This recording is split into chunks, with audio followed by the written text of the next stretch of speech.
বর্ধমানের শ্যামলালে বিজেপির কর্মসূচি ঘিরে তীব্র উত্তেজনা। বিজেপির ৬ নম্বর মণ্ডলের সভাপতি আক্রান্ত তৃণমূলের দ্বারা। আহত কর্মীকে হাসপাতালে দেখতে গেলেন মন্ত্রী মৌমিতা বিশ্বাস মিশ্র।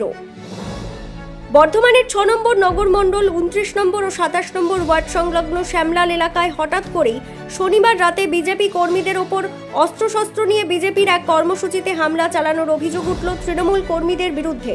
ঘটনার জেরে বেশ কয়েকজন বিজেপি কর্মী গুরুতর আহত হন। আহতদের মধ্যে রয়েছেন ৬ নম্বর নগর মণ্ডলের সভাপতি সর্বাণী অধিকারীও। তাদের চিকিৎসার জন্য বর্ধমান মেডিকেল কলেজ হাসপাতালে ভর্তি করা হয়েছে। জানা গিয়েছে, বর্ধমানের শ্যামলালে বিজেপির কর্মসূচি চলছিল। সেখানে উপস্থিত ছিলেন গলসির বিধায়ক রাজু পাত্র। কোনো একটি বিষয় নিয়ে আলোচনার জন্যই জড়ো হয়েছিলেন বিজেপি কর্মীরা, আর বিজেপির এই কর্মসূচিকে ঘিরেই সৃষ্টি হয় উত্তেজনা। অভিযোগ, তখনই আচমকা মারমুখী হয়ে অস্ত্রশস্ত্র নিয়ে তাদের ওপর হামলা চালায় স্থানীয় তৃণমূল আশ্রিত দুষ্কৃতীরা। খবর পেয়ে হাসপাতালে আহত দলীয় কর্মীদের দেখতে যান বর্ধমান দক্ষিণের বিধায়িকা তথা শিল্প প্রতিমন্ত্রী মৌমিতা বিশ্বাস মিশ্র। ঘটনা প্রসঙ্গে তীব্র ক্ষোভ প্রকাশ করে তিনি বলেন, যে সমস্ত তৃণমূল কর্মী বা সমর্থকরা এখন নতুন বিজেপি হতে চাইছেন বা যোগাযোগ রেখে দল বদলের চেষ্টা করছেন, তারাই আমাদের পুরনো কর্মীদের মারধর করছেন। এই ধরনের প্রবণতা আমাদের প্রতিরোধ করতেই হবে। তিনি আরও জানান, ইতিমধ্যেই এ বিষয়ে পুলিশের কাছে লিখিত অভিযোগ জানানো হয়েছে এবং পুলিশকে অবিলম্বে অভিযুক্তদের গ্রেপ্তার করার দাবি তোলা হয়েছে। তৃণমূলের অরাজকতার চরম বিরোধিতা করে দক্ষিণের বিধায়িকা তথা মন্ত্রী হুঁশিয়ারি দেন যে শাসক দলের এই গুন্ডামি আর বরদাস্ত করা হবে না। ভবিষ্যতে গুন্ডা দমন আইনের মাধ্যমে এই দুষ্কৃতীদের উপযুক্ত শাস্তি দিয়ে জেলের ভাত খাওয়ানো হবে বলেও মন্তব্য করেন তিনি। পাপাই সরকারের রিপোর্ট, BCN বাংলা। আমাদের বার্তা, এই সমস্ত দুষ্কৃতীদেরকে আমরা সমাজের বুকে ঘুরে চলতে দেব না। এদেরকে পুলিশকে তুলতে হবে এবং এরা জেলের মধ্যে থাকবে। কতজন আহত হয়েছে টোটাল? সর্বাণী আনকনসিয়াস ছিল, আর তার সঙ্গে বোধহয় আবির ও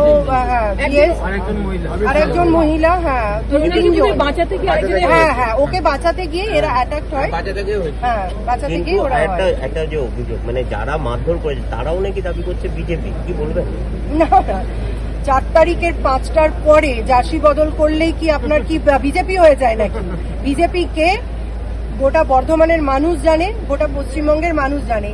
এই যে অস্থিরতা চলছে এখন, না, এই মারপিট চলছে, এই আপনার টাকা তোলার বিষয়গুলো আসছে, এই যত তৃণমূলের দুষ্কৃতী আছে তারা ৪ তারিখের ৫টার পর থেকে আপনার হচ্ছে যে আবির মেখে নিজেদেরকে নব্য বিজেপি বলতে শুরু করেছে, আর তারাই এই সমস্ত অস্থিরতা করছে।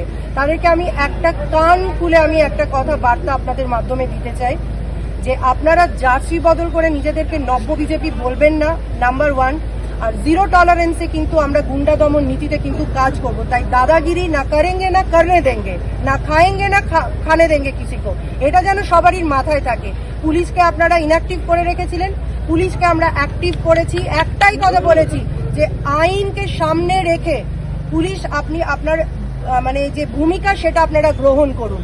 কোনো দুষ্কৃতীকে আমরা সমাজের মধ্যে ঘুরতে দেব না।